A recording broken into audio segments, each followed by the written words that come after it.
പ്രത്യേകിച്ച് ഒന്നും പറയാനില്ല. നിങ്ങളിങ്ങനെ ഒരുമിച്ച് വന്നതിൽ എനിക്കൊന്നും പറയാനില്ല. ഞാനെന്തായാലും പറയാനുള്ളതൊക്കെ ഞാൻ പറഞ്ഞു.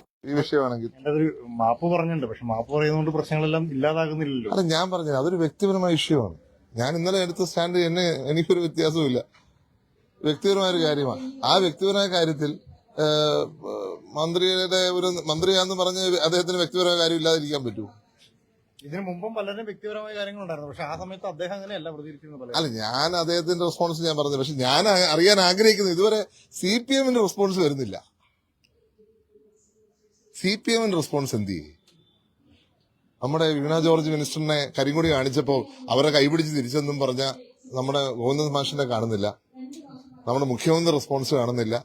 കുറച്ച് നാൾ മുമ്പുള്ള വീഡിയോസ് ഒക്കെ പുറത്തു വരുന്നുണ്ടല്ലോ, 10-13 വർഷം മുമ്പുള്ള വീഡിയോസ് ഒക്കെ പുറത്തു വരുന്നല്ലോ. അവരെന്താണ് പറയാൻ ആഗ്രഹിക്കുന്നത്? ഇവിടെ ഓരോ മന്ത്രിമാരുടെ MLA-മാരുടെ ജീവിതത്തിലേക്ക് എത്തി നോക്കിയ ദേശാഭിമാനി എന്തിയെ, കൈരളി എന്തിയെ? അതാണ് ഞങ്ങൾ ചോദിക്കുന്നത്. ഞാൻ മിനിസ്റ്ററിനെ കുറിച്ചൊരു കംപ്ലൈന്റ് ഞാൻ പറയില്ല. അദ്ദേഹത്തിന്റെ വ്യക്തിപരമായ കാര്യമാണ്. അത് അവരുടെ ഫാമിലി മാറ്ററാണ്. ഞാൻ അങ്ങനെയാണ് കരുതുന്നത്. ഒരാളുടെ ഫാമിലി മാറ്ററിൽ അധികമായി എത്തി നോക്കുന്നത് ശരിയല്ല. അത് ശരിയല്ല. നമ്മുടെ മാധ്യമങ്ങളും എല്ലാവരും ഒന്ന് വിട്ടു നിൽക്കേണ്ട ഒരു കാര്യമാണെന്ന് ഞാൻ കരുതുന്നത്. പക്ഷേ ഇതൊക്കെ മറ്റുള്ളവരുടെ ജീവിതത്തിൽ ഇടതുപക്ഷം ചെയ്തിട്ടുള്ളത് ആരും മറന്നിട്ടില്ല. ഇല്ലാത്ത കഥകൾ ഉണ്ടാക്കി പ്രചരിപ്പിച്ചവർ ഞങ്ങൾ മറന്നിട്ടില്ല. കേരള സമൂഹത്തിൽ ഇനി വേണ്ട എന്ന് പ്രതിജ്ഞ എടുക്കുവോ? അതല്ല, നാളെ മറ്റൊരാളുടെ UDF-ന്റെ മറ്റൊരാളുടെ ഇങ്ങനെ ആക്ഷേപം വന്നാൽ അപ്പം വീണ്ടും എന്താ പറയാ തൊങ്ങല് വെച്ച കഥകളുമായിട്ട് വരുമോ?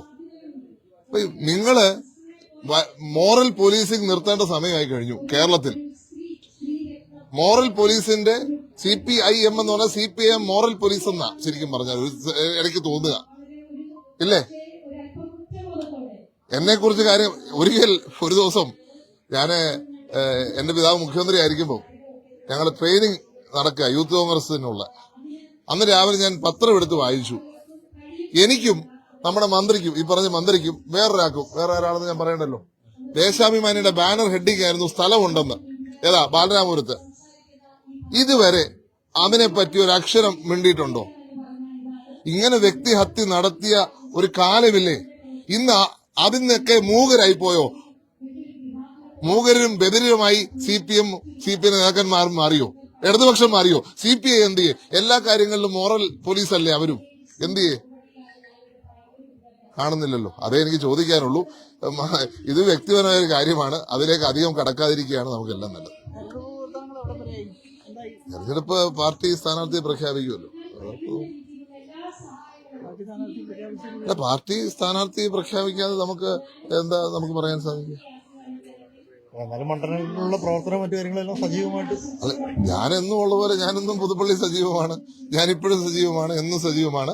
പിന്നെ പാർട്ടിയാണ് തീരുമാനിക്കേണ്ടത് ആരെവിടെ സ്ഥാനാർത്ഥിയാവുന്നുള്ളൂ. കാരണം പാർട്ടിയാണ് അന്തിമമായ തീരുമാനമെടുക്കുന്നത്. നമ്മൾ ആരും പാർട്ടിക്ക് അതീതരല്ല. പിന്നെ പ്രവർത്തകർ അവരുടെ ഇഷ്ടത്തിന് ചില കാര്യങ്ങളൊക്കെ ചെയ്തിരിക്കും. നമുക്കൊന്നും നമ്മുടെ നിയന്ത്രണത്തിലുള്ള കാര്യമല്ല.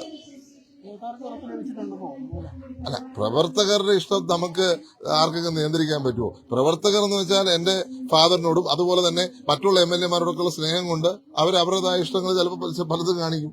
അത് നമ്മുടെ ഉത്തരവാദികളല്ലല്ലോ.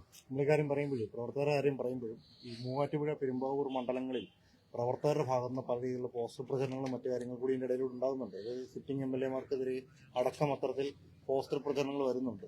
എന്റെ ശ്രദ്ധയിൽപ്പെട്ടിട്ട് അങ്ങനൊന്നും എന്റെ ശ്രദ്ധയിൽപ്പെട്ടിട്ട് ഞാനത് ആദ്യമായിട്ടാണ് കേൾക്കുന്നത്. ഞാൻ ആദ്യമായിട്ടാണ് കേൾക്കുന്നത്. പണ്ട് കഴിഞ്ഞ നിയമസഭാ തെരഞ്ഞെടുപ്പിന്റെ കാലത്ത് സാറിനെ വേറൊരു മണ്ഡലത്തിലോട്ട് മാറ്റുന്നു എന്നൊക്കെ പറഞ്ഞു കഴിഞ്ഞപ്പോൾ പുറപ്പുറത്ത് പ്രതിഷേധങ്ങളും ഉണ്ടായി. സ്റ്റാൻഡിയോട് അങ്ങനെയൊക്കെ പറഞ്ഞു കഴിഞ്ഞാൽ അത്തരത്തിലും പ്രവർത്തകർ പ്രതിഷേധിക്കാനുള്ള സാധ്യത ഉണ്ടോ? എന്തിനാ ഇല്ലാത്ത കാര്യം ഉണ്ടാക്കിയെടുക്കുന്നത്? നിങ്ങളെ സമ്മതിക്കണം കേട്ടോ. ഒരു ഇഷ്യൂ ഇല്ല, ഒരു വിഷയമില്ല. ഒരു വിഷയം ഇല്ലാത്തടത്ത് കേരളത്തിലെ മാധ്യമ പ്രവർത്തകരെ നമസ്കരിക്കുക. ഇല്ലാത്തൊരു വിഷയം ഉണ്ടാക്കിയെടുക്കാൻ നിങ്ങളെ കഴിഞ്ഞ ആൾക്കാരേ ഉള്ളൂ. നാടിന്റെ സ്നേഹം എന്നും ഉണ്ട്. അതിപ്പം ഞാൻ അവിടെ MLA ആണേലും MLA അല്ലേലും ഇപ്പൊ എനിക്കിപ്പം സത്യം പറഞ്ഞാൽ ഞാൻ ഈ വരുന്ന വഴിക്ക് തന്നെ ഞാൻ എന്നോട് ജനങ്ങൾ കാണിക്കുന്ന സ്നേഹം കണ്ട് അത്ഭുതപ്പെടുക. കാരണം പലപ്പോഴും അത്രയ്ക്ക് സ്നേഹമാണ് എനിക്ക് കേരളത്തിലെ ജനങ്ങൾ തരുന്നത്. അത് എന്റെ ഫാദറിനോടുള്ള സ്നേഹമായിട്ടാണ് ഞാൻ കണക്കാക്കുന്നത്. അതുകൊണ്ട് എവിടെ പോയാലും, കേരളത്തിൽ എവിടെ പോയാലും ആ സ്നേഹം ഇന്നും നിലനിൽക്കുന്നത് കാണുമ്പോൾ നന്ദിയുണ്ട്. കേരള സമൂഹത്തിലെ സാധാരണക്കാരായ ഓരോരുത്തരോടും നന്ദിയുണ്ട്. അത് എന്റെ മണ്ഡലത്തിലുമുണ്ട്.